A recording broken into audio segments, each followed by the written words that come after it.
piaffer en avançant pratiquement pas. Philippe Carle, je suis né à Paris en 1947. J'ai commencé à monter à cheval à 20 ans.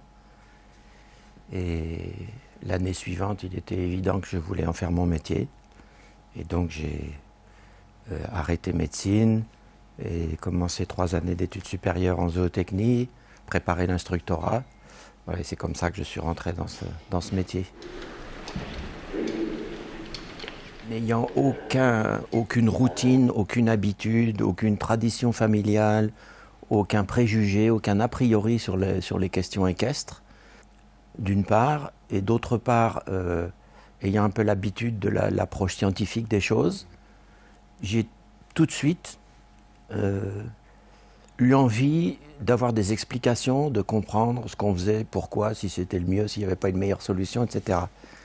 Donc je lisais beaucoup, pas les résultats des compétitions, mais des ouvrages de maîtres équestres. Évidemment, j'y comprenais pas grand-chose, mais j'essayais d'établir des parallèles entre ces lectures-là, des données scientifiques qui pouvaient expliquer telle ou telle chose, et puis la pratique, une pratique intense. Par raccourcissement du trot, vous rassemblerez, vous essayerez d'approcher le passage. Vous voyez, c'est très joli, très bien, en avant, en avant, en avant. Hein?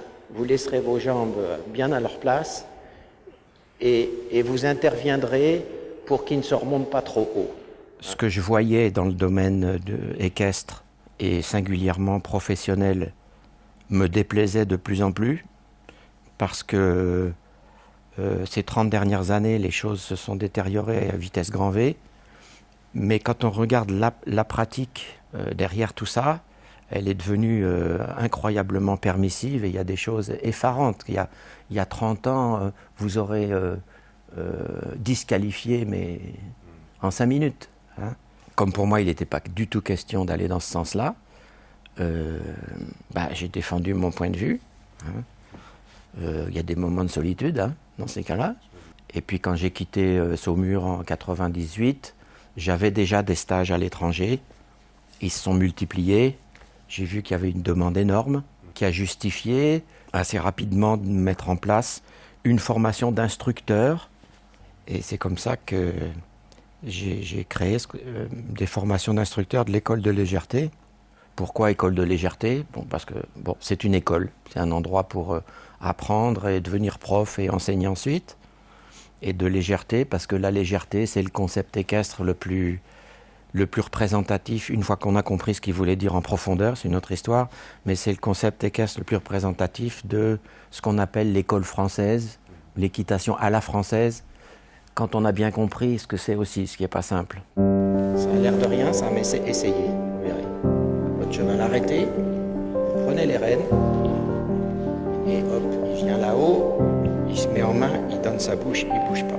Il n'a pas fait un pas ni en avant, ni en arrière, ni à droite, ni à gauche. Comme il a tendance à sortir un peu de la main au moment des départs au galop, à passer au-dessus de la main plutôt, il faut répéter des départs avec l'encolure suffisamment longue. Dans cette école, ce qui m'a vraiment attiré, c'est le bon sens qui est donné à toute action qu'on fait. C'est-à-dire que tout ce qu'on fait est compréhensible par le cavalier comme par le cheval. Bien droit.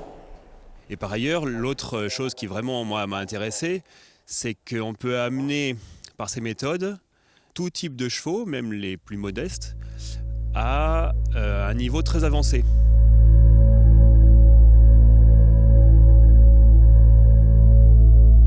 Oui, bonjour, moi je m'appelle Ghislaine Joubert. Je suis dans l'école de légèreté depuis 8 ans et diplômée depuis quelques années, je ne sais plus combien. Voici Vénus qui travaille avec moi depuis 2 ans. Elle est demi-sang arabe, elle a fait de l'endurance avant d'arriver chez moi et elle était un peu cassée mentalement, physiquement aussi parce qu'on aurait dit qu'elle avait 30 ans, elle avait plus d'amplitude, plus de rien. Et voilà, elle revit, des fois un peu trop, mais tant mieux.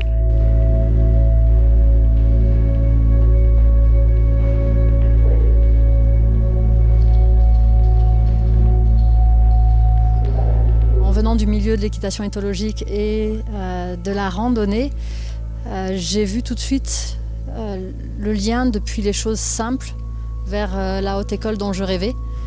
Ça a été...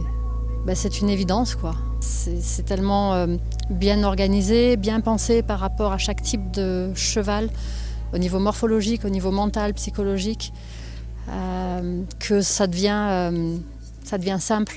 C'est pas évident à mettre en œuvre, mais c'est simple pour le cheval, vraiment. Je vous assènerai pas de conviction. On met la bride à tel moment, on fait comme ça parce que c'est comme ça, etc. Ce qui m'intéresse, c'est d'essayer de faire en sorte que ce soit le cheval qui nous donne la réponse. C'est-à-dire ce qu'on observe, ce qu'on sait, les concernant, nous amène à penser que la meilleure solution, c'est celle-là ou celle-là.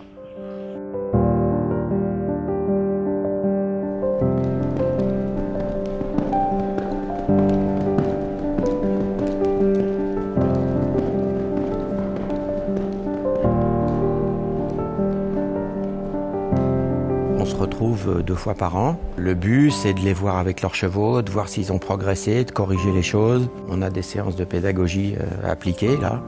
Voilà, c'est de tenir la corde tendue et qu'ils continuent à progresser avec leurs chevaux. Une fois qu'on a compris les concepts de l'école de légèreté, alors on ne peut plus en passer, c'est-à-dire au quotidien, je les pratique avec mes chevaux. Avec la simplicité et la sérénité, c'est vraiment beaucoup de plaisir et beaucoup de bonheur à enseigner aux chevaux et à enseigner aux personnes. Parce qu'il y a tout qui devient fluide et évident.